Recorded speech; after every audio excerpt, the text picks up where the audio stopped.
It's Thursday, campers. We're rolling now. Chief Executive Steve Jobs gave little indication of how Apple plans to use roughly $40 billion in cash and securities on its balance sheet.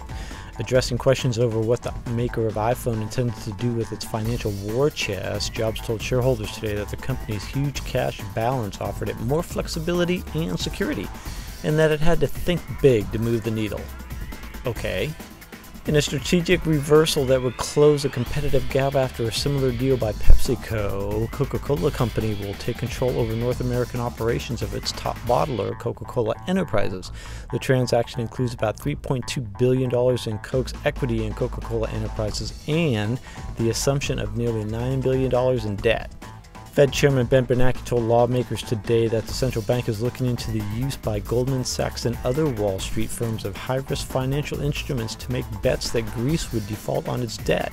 Then, the Labor Department reported that jobless claims rose over 22,000 last week. Wall Street had expected a drop in the rolls, and they reacted. Here are the numbers.